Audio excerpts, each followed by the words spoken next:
Bonjour à tous et bienvenue sur InFlowMotion. Aujourd'hui, je vous parle du Mercedes EQB, la version 100% électrique du GLB.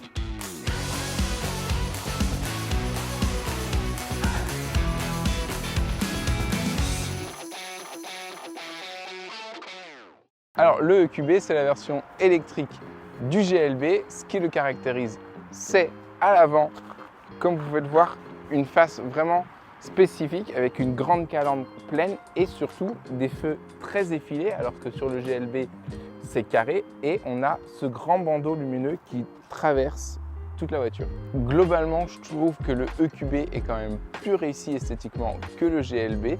La face avant est plus moderne. Allez, on va voir à l'arrière, vous allez voir que c'est plus moderne également. À l'arrière, sur le GLB, on a des feux qui s'arrêtent ici et qui sont plus carrés. Sur le EQB, on a, comme sur toute la gamme EQ de chez Mercedes, le bandeau lumineux qui traverse tout le coffre. On va voir ce que ça donne en termes de coffre. Dans la configuration 5 places, globalement, ça va, mais c'est pas non plus dingue. Le coffre est correct, mais pas génial. Et si on passe en 7 places, alors là, par contre, il n'y a plus beaucoup de place. Allez, on va faire un petit tour à l'intérieur.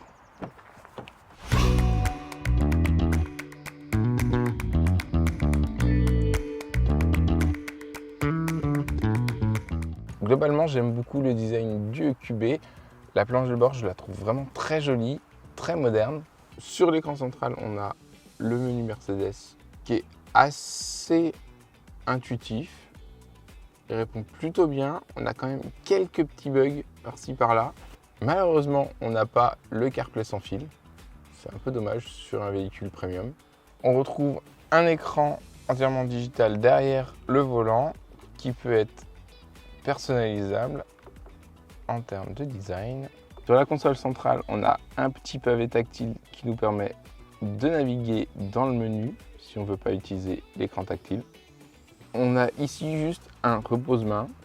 Bon, on se demande, franchement, c'est pas très utile. Mais bon, pourquoi pas. Ici, on a la prise qui permet de connecter le câble pour avoir le CarPlay. À défaut d'avoir un look un peu sportif, les sièges sont vraiment ultra confortables. On est vraiment très bien installé dessus. De nuit, franchement, c'est un peu too much. Il y a de la lumière partout. C'est un peu boîte de nuit. Petit détail que je trouve pas très intuitif et bon, on se demande pourquoi ça a été positionné là. Les réglages du siège ainsi que le bouton pour le siège chauffant sont sur le montant de porte. Choix un peu étrange, mais bon, pourquoi pas. Bon, allez, on a dit quand même que c'était un véhicule 7 places, on va aller voir à l'arrière. Ici, on a deux prises USB-C. Au milieu, dans la couleur centrale, on a deux porte-gobelets. On va aller maintenant, on va voir la troisième rangée qui a le mérite d'être là. L'accès aux places arrière est plutôt facile. Bon, sur la troisième rangée, en vrai, c'est pas si mal. Ça a le mérite d'être là. Bon, on a les jambes très hautes, mais ça va, ça peut le faire. On fera pas 300 km comme ça, mais c'est correct. Bon, on a un peu la tête dans le toit par contre. Petit détail plutôt pas mal.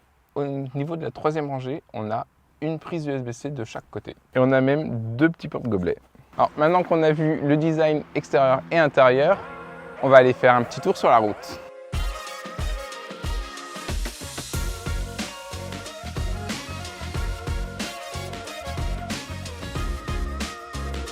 C'est très agréable à conduire. On a quand même pas mal de bruit de roulement qu'on n'a pas forcément trop dans d'autres véhicules électriques.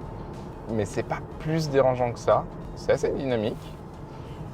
La petite position de conduite surélevée, c'est plutôt agréable. On a une très bonne régénération au freinage. Dans la version 250+ qu'on a aujourd'hui à l'essai, le EQB a une autonomie de 536 km, ce qui en fait quand même une très bonne option. Ça permettra quand même de partir en vacances et de ne pas trop se soucier des recharges. Ça lui fait une belle autonomie. Il a des très bonnes reprises quand même.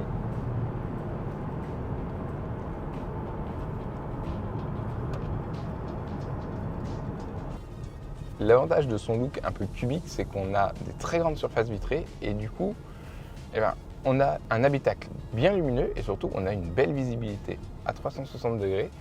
La visibilité arrière est vraiment très très bonne. Je trouve le volant très joli et surtout il tient très bien en main. Il est très agréable. Disponible à partir de 45 950 €, le EQB est quand même très intéressant pour un petit véhicule 7 places avec une belle autonomie. J'espère que cette petite vidéo consacrée au EQB vous aura plu. Je vous dis à très vite pour de nouvelles vidéos.